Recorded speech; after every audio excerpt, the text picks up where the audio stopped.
So, paano mo ba padamihin yung engagement sa mga post mo sa social media like sa Facebook, sa YouTube, sa Instagram, sa Twitter, even sa mga ads na ginagawa mo? Well, if that is your concern, make sure na panoorin mo to video na to hanggang dulo dahil pag-uusapan natin yan. By the way, this is Coach Sai and I help mga aspiring entrepreneurs kung paano i-apply yung online attraction marketing sa business nila para magkaroon ng sangkatutak na prospects and customers and result, lalo na ngayong pandemic.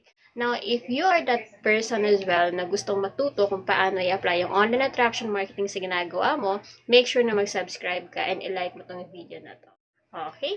So, ngayon pag-uusapan natin paano ba padamihin yung mga engagement, di ba? Yung mga like, yung mga reaction, yung mga share sa ginagawa mong mga posts sa kahit anong social media platform.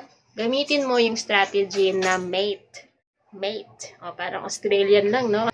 So, mate, ang ibig sabihin nun, M stands for message. Okay? Kailangan yung message mo, it should match your market. Okay? Message to market match. Kailangan na yung message mo is, let's say, may mga audience ka na, yung audience mo is yung mga tao na gustong pumayak. Okay? Make sure na yung message mo nagmamatch dun sa mga audience na yon.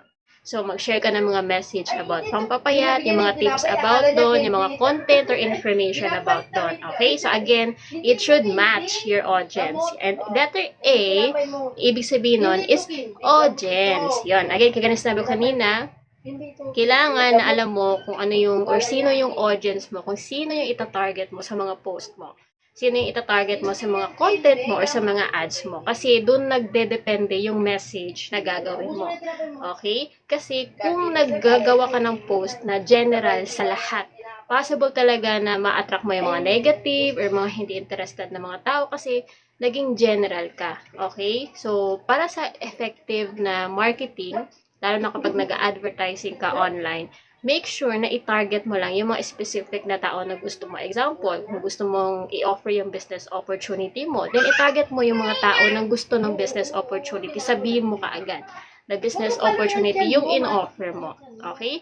Or magpapayat, or gustong mag-workout sa bahay, yung mga ganang mga bagay. So again, audience. Know your audience. Sino ba yung papakitaan mo ng mga message mo, ng mga post mo, ng content. Okay? T naman, it stands for timing. Ibig sabihin ng timing kung ano yung klaseng message na in-offer mo. Example, ngayon na may pandemic at nasa workout ka, fitness. Siyempre, mag-share ka ng mga workout routine na pwedeng gawin sa bahay. Or mga recipe na on budget lang. Kasi diba pandemic, medyo siguro kapos sa budget, ganon. Mga budget meal na mga recipe. Or let's say nasa network marketing ka, business opportunity yung offer mo. Paano kumita, nasa bahay lang. Like may pandemic, para mag-increase yung income source mo. Ganon. Timing. Timing din kung anong oras ka magpo-post. Kung kailan mas nag-engage yung mga audience mo. Tingnan mo sa history ng mga post mo before kung anong oras na mas nag-engage. Okay? Timing.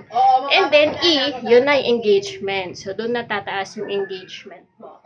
Okay? So, again, mate, yung formula na gagamitin natin para mapadami natin yung engagement sa mga post natin. Again, M, right message to the right audience, A, and in the right timing para magkaroon ng madaming engagement. So, M-A-T-E. So, I hope na may natutunan ka sa video na to. And if you want to learn more about attraction marketing or paano makuha ng sangkatutak na prospect sa ginagawa mo, kahit beginner ka sa business mo, kahit anong business mo, network marketing, affiliate marketing, real estate insurance, then may free training ako na i-share sa'yo that will teach you how. So, all you have to do is go to the website, sai.theunlimitedleads.com. Okay, so question for the day. Yan. So, ano yung ginagawa mo or ano yung gusto mong malaman sa online marketing? Okay, ano yung strategy na gusto mong matutunan or ano yung gusto mong mangyari sa business mo ngayon? Okay? So, i-address at yan sa next video natin and see you sa next video. Okay? So, i-address at yan sa next video natin and see you sa next video.